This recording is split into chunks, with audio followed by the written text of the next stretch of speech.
Estamos aqui para dar voz ao povo, em defesa dos cidadãos, pela dignidade humana. Todos temos deveres, mas também todos temos direitos. Será que existe justiça? Isto é o povo a falar.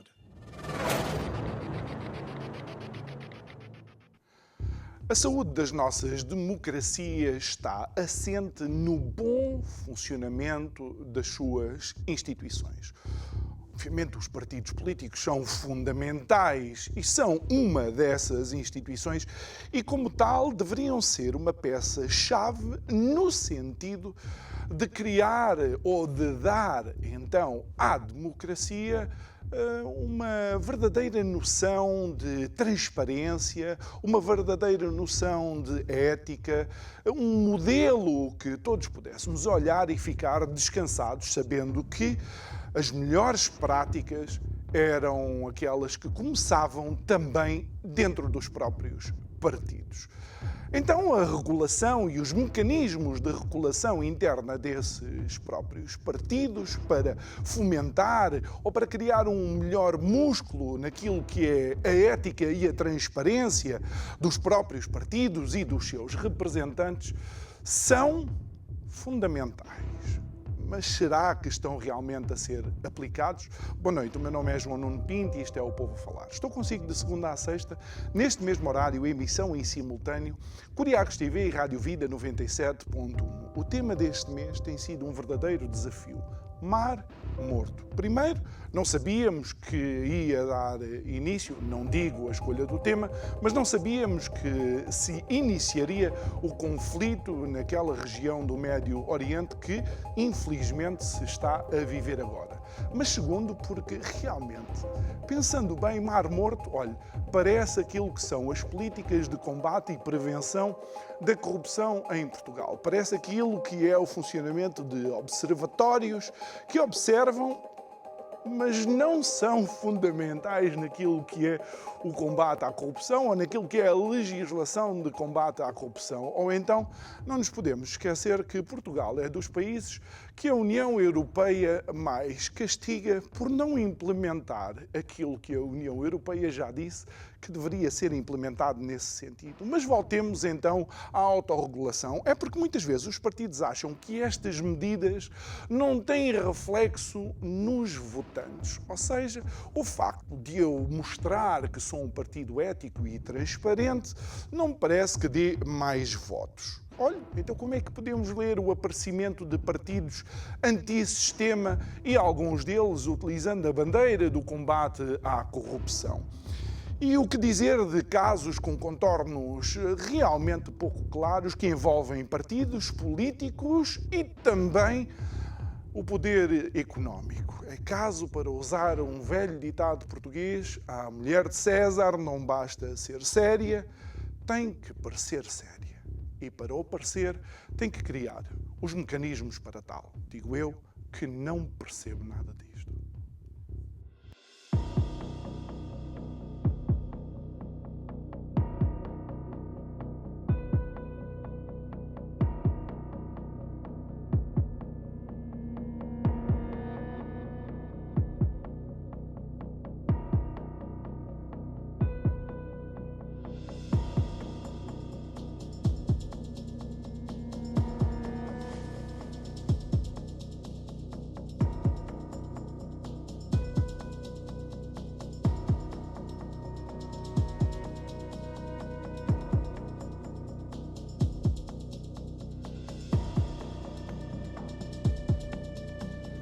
De volta ao nosso estúdio, é a nossa convidada de hoje, alguém que saudamos e muito o regresso desta convidada. Não pode estar connosco em estúdio, uma vez que neste momento se encontra a desenvolver a sua atividade profissional fora de Portugal. Estou a falar da Susana Coroado, antiga Presidente da Transparência Internacional Portugal e atualmente investigadora da Universidade de Antuérpia Hérpia. Muito boa noite, Susana. Tenho que dizer que, de facto, quando trocámos mensagens e soubemos que era possível conversar contigo online, foi, de facto, uma alegria ali no gabinete do Isto é o Povo a Falar, porque é sempre um gosto ter-te aqui connosco a conversar. Portanto, bem-vinda a um sítio que sempre gostou muito de te receber. Antes de iniciar a nossa conversa, vai ser baseado, de facto, num trabalho que desenvolveste juntamente com o Miguel Pereira, o Luís de Sousa e o Pedro Magalhães, que, deixa-me tentar traduzir isto para português, reformas partidárias para promover a transparência, não é? O apoio dos políticos e a recompensa dos eleitores. Porque aquilo que eu disse no início é que muitas vezes existem políticos ou partidos que pensam que o combate à corrupção ou as questões da transparência e da ética não trazem votos para o partido. Mas, de alguma forma, este estudo mostra que podem ser uma alavanca. Bom, acho que podem trazer, mas também não é certo, esse é o problema sempre da ciência. Claro. Mas só para esclarecer, este foi um artigo académico que nós publicámos há pouco tempo, mas que é baseado num estudo que nós já fizemos ou melhor, em 2 estudos, um da Fundação Francisco Manuel dos Santos, que pode ser consultado em português no site da Fundação, e outro financiado pela Fundação para a Ciência e Tecnologia, que eu penso que ainda está a decorrer. E, portanto, aquilo que nós fizemos foi uma espécie de experiência social. Nós criámos dois inquéritos, um para políticos, outro para os cidadãos, de forma a testarmos quais seriam as preferências e as tendências que estes 2 grupos teriam em relação a medidas de transparência e de integridade que os partidos adotassem. E aí é que nós tivemos resultados interessantes, mas, sobretudo, percebemos que há possibilidade dos eleitores, de facto, recompensarem os partidos quando eles adotam medidas de mais ética. Claro que isto foi uma experiência, portanto, foi num contexto isolado, e quando um eleitor chega à urna de voto, obviamente que está a pensar em muito mais condicionantes e fatores no seu voto do que apenas a questão da ética partidária. Olha, Susana, o interessante é que vocês colocaram, creio que, quatro, como é que eu ia dizer, ferramentas em cima da mesa. Acho que é o termo dos mandatos, a revelação, não sei, o disclosure, financial disclosure, os lobbies e também o castigar, digamos, de representantes políticos que tivessem sido envolvidos ou que estivessem envolvidos em casos de corrupção. Mas o interessante é que, por exemplo, nos termos do mandato, ou a colocação de termos de mandato, encontraram aí uma diferença. Parece que os votantes são mais a favor do que propriamente os próprios políticos. Sim, portanto, nós já temos limitação de mandatos em alguns cargos, para o Presidente da República, para os presidentes de Câmara, e, portanto, nós quisemos testar se os partidos impusessem limites nos seus próprios candidatos, por exemplo, um deputado não pudesse fazer mais de 3 mandatos, por exemplo, que, embora isso não esteja estabelecido na lei, o partido pode, quando está a escolher os candidatos para as suas listas, fazer isso. E, de facto, nós vemos que os cidadãos são muito mais propensos a apoiar essa medida de limitação de mandatos do que os políticos. Nós podemos interpretar isto de 2 formas. Uma forma um bocadinho mais cínica, que é os políticos, com uma medida destas, estão a colocar os seus lugares em risco. Portanto, alguém que já tivesse ultrapassado o número de mandatos, já não podia ser candidato portanto, perde o seu lugar. Mas também podemos ver isto de uma forma mais benévola, que é, não há certezas de que a limitação de mandatos, de facto, previna a corrupção ou Uhum. previna o clientelismo, etc. Há uma sensação, vamos tentar prevenir que isto aconteça, mas que na realidade pode não acontecer. E quem está dentro da política pode ter a percepção de que essa é uma ferramenta que na prática não funciona. E que, por exemplo, ao nível de deputados, até se perderia muito conhecimento adquirido Sim. pelo facto de se impedir que algumas pessoas continuassem. Exatamente. Mas o interessante também foi, por exemplo, analisar dentro do próprio espectro político que aparentemente algumas destas medidas têm mais impacto em políticos de esquerda e outras mais impacto em políticos de direita. Sim, os políticos de direita têm menos tendência a apoiar medidas relacionadas com a transparência, por exemplo. Mas isso também pode ser, sobretudo, por exemplo, com a questão da publicação do património antes das eleições. Isso poderá ter a ver com o medo normalmente, nem sempre, mas enfim, muitas vezes os políticos de direita vêm de setores sociais onde os rendimentos são maiores e, portanto, eles podem ter medo que a sua riqueza Possa criar uma seja percepção. penalizada pelos eleitores. Aliás, nós vemos muitas vezes que depois das declarações patrimoniais serem publicadas no Tribunal Constitucional, que costumam sair reportagens que vão analisar o património dos ministros e normalmente as chamadas de capa são sempre veja que é o Claro. ministro mais rico, veja quantas casas... Portanto, é compreensível de certa maneira que os políticos tenham alguma... Apreensão. algum pudor em querer mostrar, mas tem que ser, não é? Quer dizer, tem que ser depois de estarem no cargo, obviamente. Por outro lado, e uma vez que ainda estamos neste binómio entre as diferenças entre alguns os políticos de direita e de esquerda, já os políticos de direita são mais abertos à limitação de mandatos. Sim, não consigo encontrar uma justificação sociológica ou ideológica. Mas não pode ser até essa, Susana, ou seja, Agora, daquilo tendo que vindo nós de estratos vemos...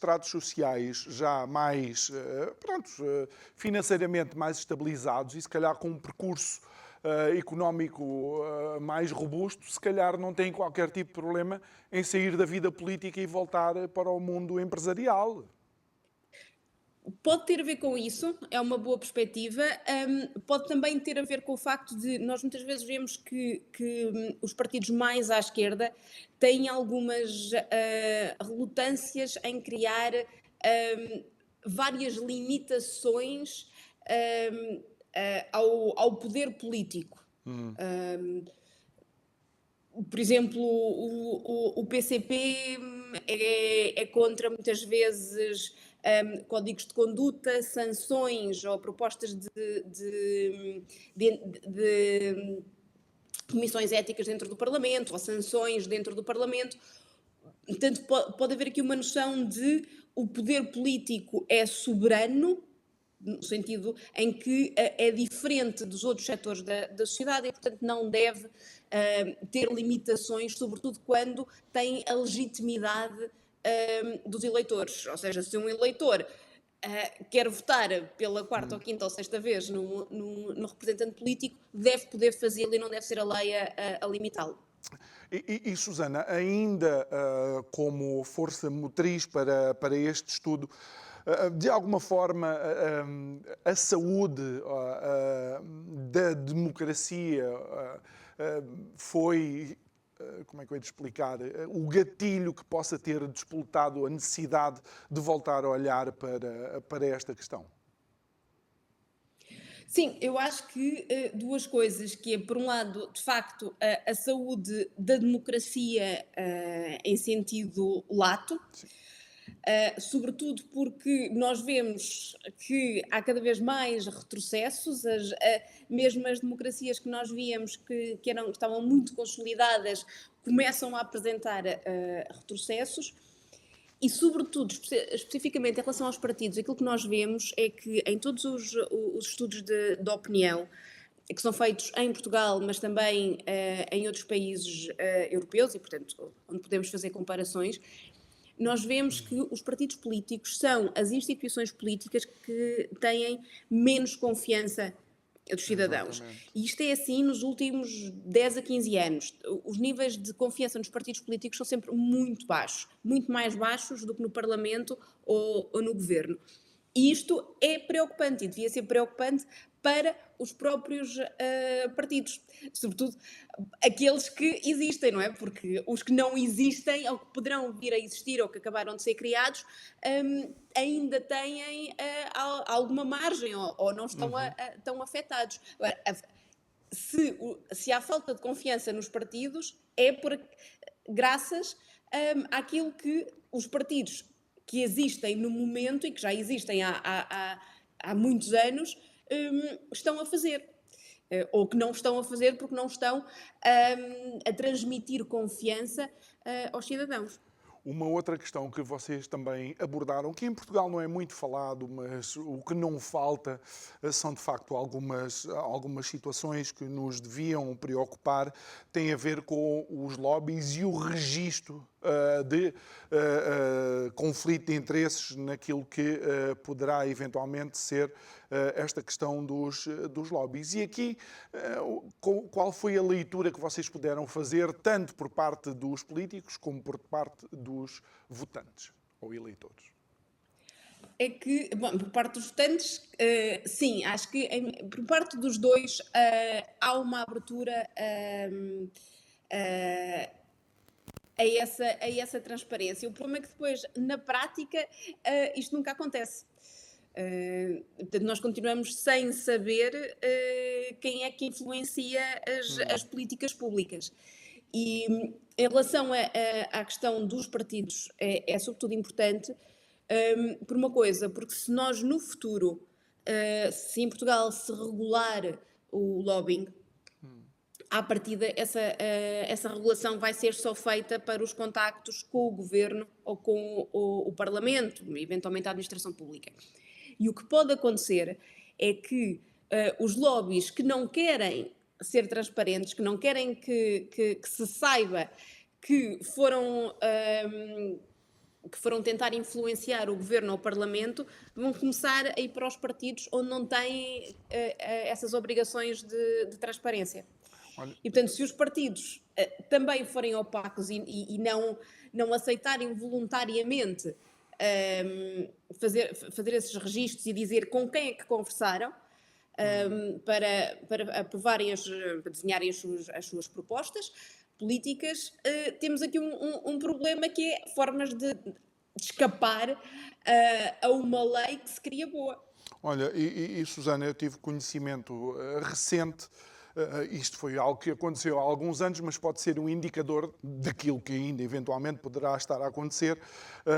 Havia um Conselho Nacional para o tabagismo, portanto, Conselho Nacional para a luta anti-tabagismo, e eles estavam a tentar ter conhecimento de como é que seria a nova legislação, a nova lei anti-tabaco, por assim dizer. Recordo-me perfeitamente daquilo que me disseram, que o presidente, ou quem esfiava esse conselho, não tinha acesso à legislação, e um amigo, que era amigo de um deputado de um determinado partido, já tinha essa legislação na mão.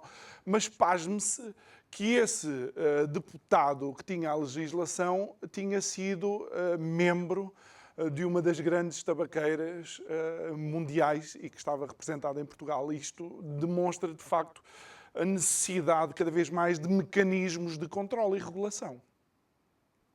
Sim, há aí, por um lado, um problema de conflito de interesses, que é uma pessoa que já trabalhou para um determinado setor estar a legislar ou ter um acesso privilegiado e que aparentemente está a passar essa informação para fora do Parlamento.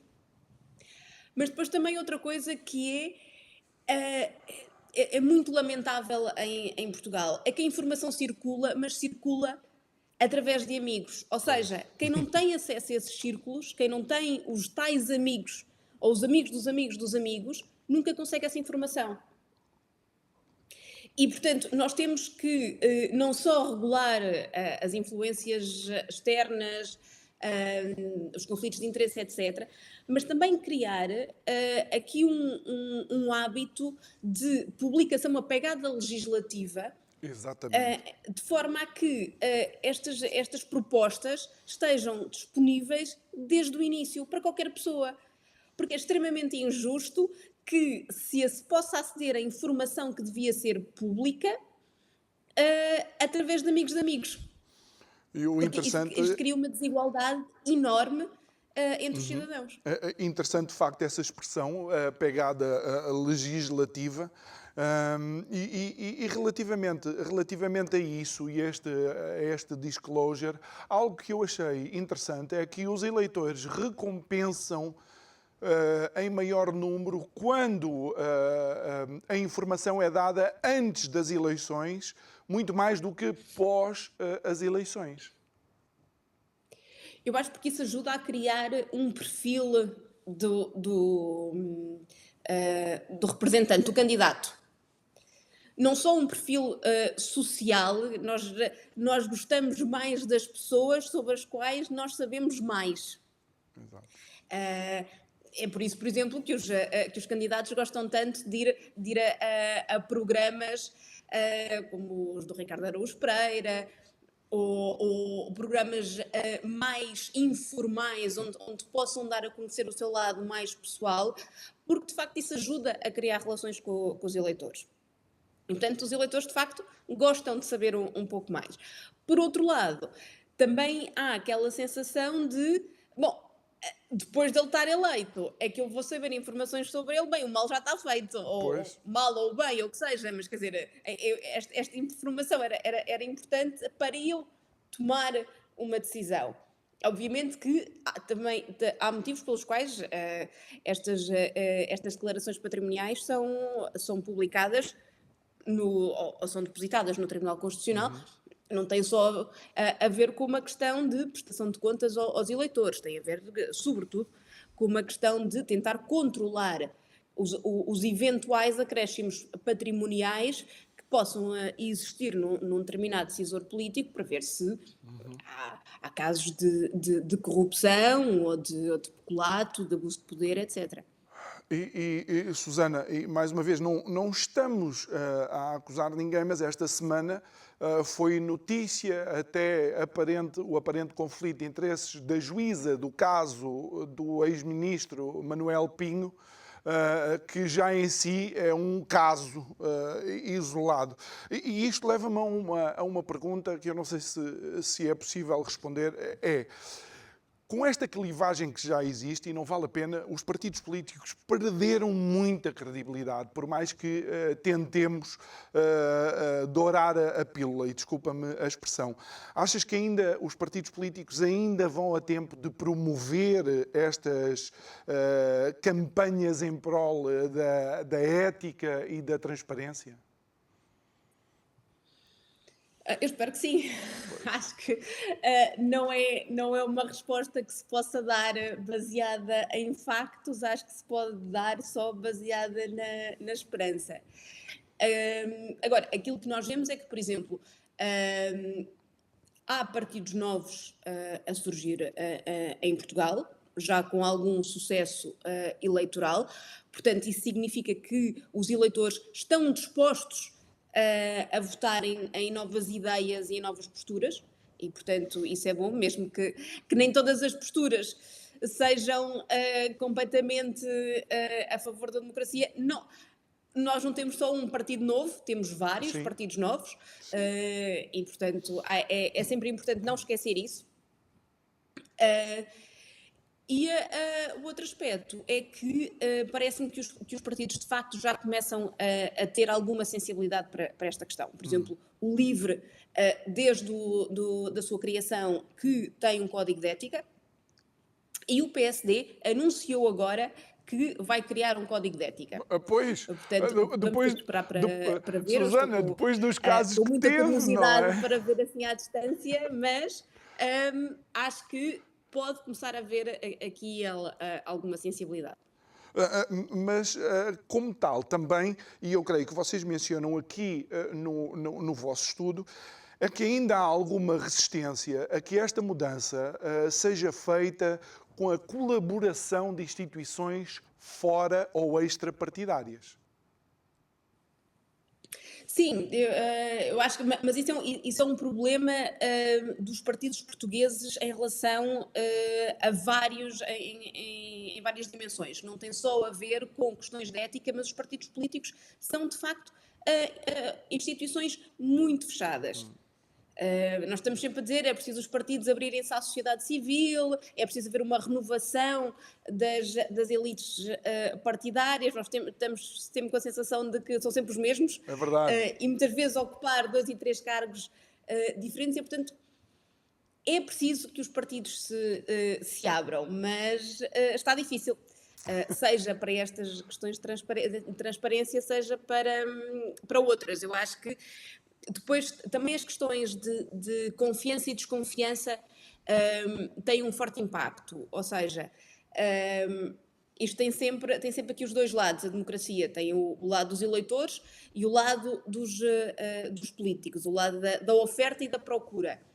E, de facto, com a falta de confiança que os cidadãos têm nos partidos, depois também cria aqui um efeito contrário, que é os partidos e os políticos acharem que também estão a ser injustiçados, que estão sempre a ser criticados e, portanto, fecham-se cada vez mais em si mesmos, porque também já começam a desconfiar dos cidadãos e a desconfiar do que vem de fora. Claro.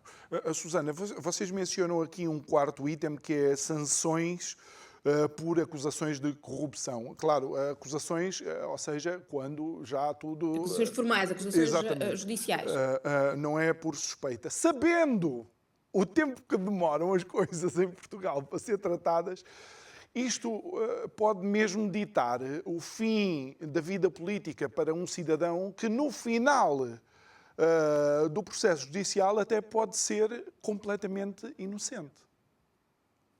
Mas daí nós tivemos uma grande discussão, precisamente quando estávamos a desenhar este inquérito, que era exatamente quando é que esta sanção política, ou seja, quando é que as pessoas seriam afastadas de uma candidatura. Porque, obviamente, a questão da suspeita é muito pouco sustentada e se à mínima suspeita as pessoas fossem afastadas dos cargos ou das candidaturas, então era a melhor forma de dar cabo da carreira política de alguém. Claro. E, portanto, isso podia ser instrumentalizado. Por outro lado, também, de facto, com um sistema judicial tão lento, em que as pessoas só cumprem pena depois da sentença transitada em julgado, que normalmente acontece passado 20 anos e 10 mil recursos, também seria pouco prático. Aliás, esse eu acho que é o grande problema neste momento, é que precisamente nós queremos honrar o princípio da presunção de inocência, mas, por outro lado, a justiça não trabalha em tempo útil e nós ficamos num limbo. Nós, enquanto eleitores, sem saber o que fazer em relação aos políticos e depois mesmo os partidos e as instituições políticas por causa disso. Daí nós termos escolhido a acusação, porque a acusação por parte do Ministério Público já é algo mais formal. Portanto, já é um passo à frente, em que já há algo mais consolidado para que as pessoas não deixam de ser inocentes, não é o princípio da inocência que está em causa, mas é uma questão do partido decidir se vale a pena arriscar nesta pessoa tendo em consideração os danos reputacionais que pode ter. E olhando ainda para isto, diz que tanto os votantes como os legisladores apoiam de facto sanções por parte dos partidos para aqueles membros ou candidatos que sejam acusados de estarem envolvidos em corrupção. De alguma forma, vocês dizem que isto é uma demonstração de um comprometimento do partido para lutar contra essa questão. Assim, nós quando falamos de sanções não permitir que a pessoa entre numa Nas lista listas.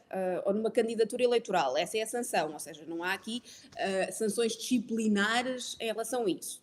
Portanto, é só olha, não o vamos escolher para ser candidato.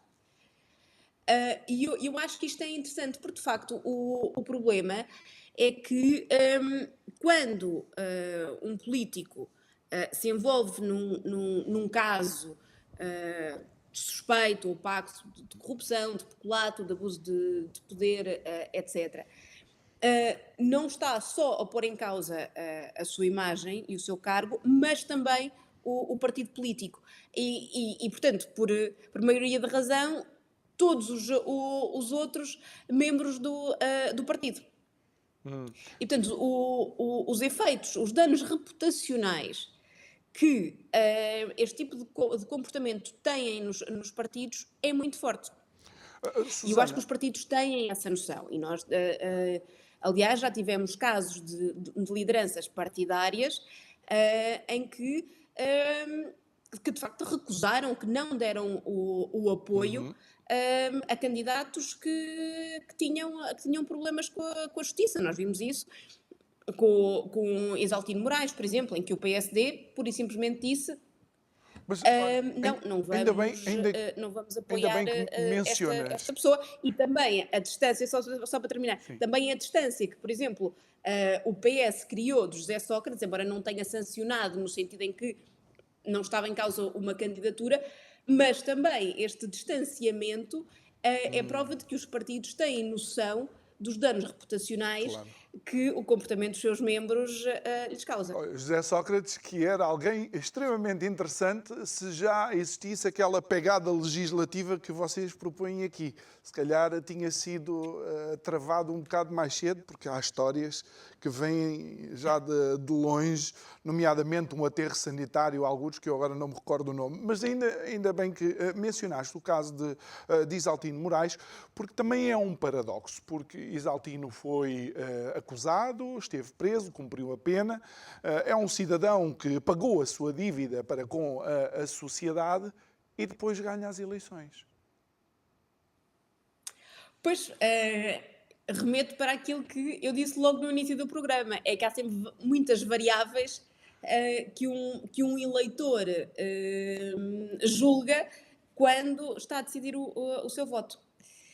E, portanto, no caso de Exaltino Moraes, eu acho que... Bom, eu não sei se o caso de Exaltino Moraes é replicável noutros pontos do país. Mas me parece que é um caso muito específico, porque já tivemos muitos outros candidatos em situações semelhantes que perderam as eleições, ou que não chegaram sequer a concorrer. Aliás, acho que ainda não há estudos pós-eleitorais sobre isto, mas, por exemplo, mesmo o caso das eleições autárquicas em Lisboa, nas últimas eleições, aquele escândalo na junta de freguesia de Arroios pode ter ditado a derrota não vitória, exatamente, na junta e talvez na Câmara. Portanto, é possível... E isso lá está, isso vem de acordo com aquilo que vocês aferiram no estudo. O votante penaliza o partido ou o representante. Portanto, eu acho que a questão específica de Exaltino Moraes acho que pode ser interpretada de duas formas. Ou, de facto, como disseste, ele já cumpriu a sua pena portanto, já pagou aquilo que tinha para pagar à sociedade e os eleitores reconhecem isso. E também o facto daquilo que ele pode ter dado aos seus eleitores, e dado, não digo aqui no sentido de compra de votos, digo eventualmente na qualidade do trabalho. O famoso rouba mas faz, ou seja, se apesar de haver más condutas éticas no cargo, mas se apesar disso houver externalidades positivas, se houver um bom trabalho feito para a comunidade, é possível que os eleitores relevem mais as más condutas práticas, as más condutas no cargo, do que quando há, por exemplo, abusos de poder, peculato, etc., em que só o próprio é que ganha em detrimento da sociedade. E, portanto, estes julgamentos também são importantes.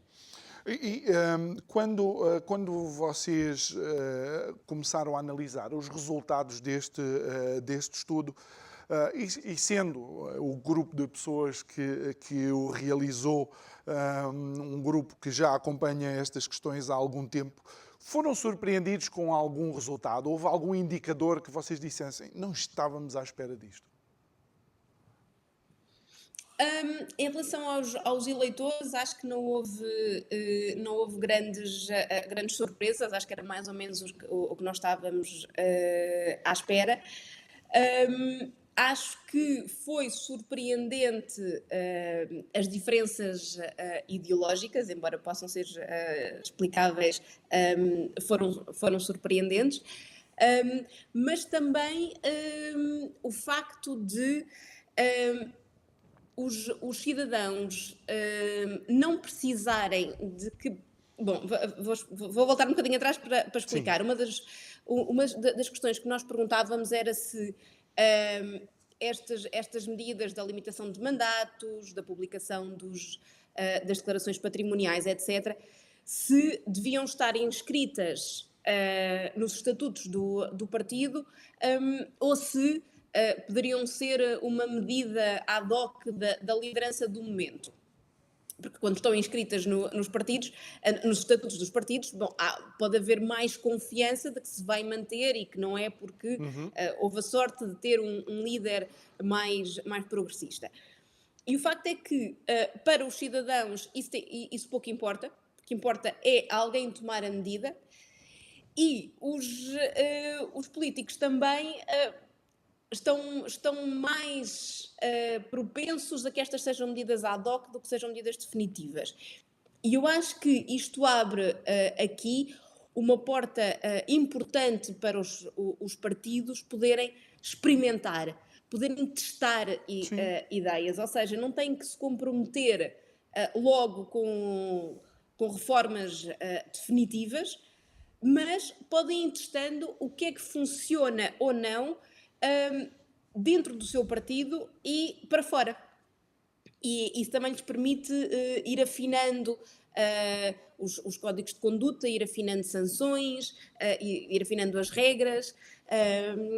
E isso é interessante, que eu acho que é uma forma de dizer aos partidos: não se assustem, não têm que se comprometer com isto para sempre, mas testem, inovem, tentem fazer coisas novas para perceber o que é que funciona, não tenham medo. E crês, Susana, que também de alguma forma, mas não seria possível pensar que ao estar inscrito no estatuto de um partido já seria um dissuasor da entrada de pessoas que eventualmente já soubessem ou tivessem este tipo de comportamentos já na sociedade civil, fora da vida partidária? Pois, só que o problema é que temos aqui também um problema de incentivos e desincentivos. Que é, nós muitas vezes olhamos para alguns partidos que até têm pessoas com uma grande qualidade técnica, com uma boa reputação, mas que parece que não duram muito tempo nos partidos, acabam por ser afastados. E porquê? Porque os partidos querem, sobretudo, votos para estar no poder. E, portanto, há outros fatores tão ou mais importantes quanto a qualidade dos seus membros, que é, por exemplo, quem é que consegue angariar mais votos. Seja dentro das conselhias, portanto, dentro das estruturas do partido, os candidatos que conseguem ter mais apoios internos, seja fora. Portanto, a questão que nós falamos muitas vezes do clientelismo, as redes clientelares dos partidos, em determinadas zonas, etc. E também quem é que consegue trazer mais recursos financeiros para os partidos. E, portanto, há aqui um problema de, muitas vezes, e nós às vezes vemos, mas como é que fulano X ou Y está metido em tantas trapalhadas e nem sequer é uma figura com grande E carisma ou com grandes continua. ideias, chega. Muitas vezes explica-se por isto. Pelas redes que tem, pelos contactos que consegue e apoios que consegue angariar e pelos recursos financeiros que consegue trazer ao partido. E, portanto, o partido tem que recompensar estas pessoas. E, portanto, temos aqui um problema que é os partidos, se calhar até poderiam querer pôr, ou alguns membros dos partidos, se calhar até queriam consolidar estas regras de forma a afastar estas pessoas, mas depois há outra parte do partido que não quer afastar estas pessoas porque precisa delas para ter recursos e apoio. Daí um pouco o nosso apelo aos partidos testarem antes de se comprometerem Susana, sabes que reformas definitivas. faz-me lembrar a Fórmula 1, em que há uma série de pilotos que são melhores que eu, com certeza, mas que só estão com um carro de Fórmula 1 nas unhas, passa a expressão, porque têm uma série de patrocínios financeiros que as equipas recebem de braços abertos, ou então porque o pai é, de facto, um grande empresário que tem milhões para despejar nessa equipa. É interessante isso.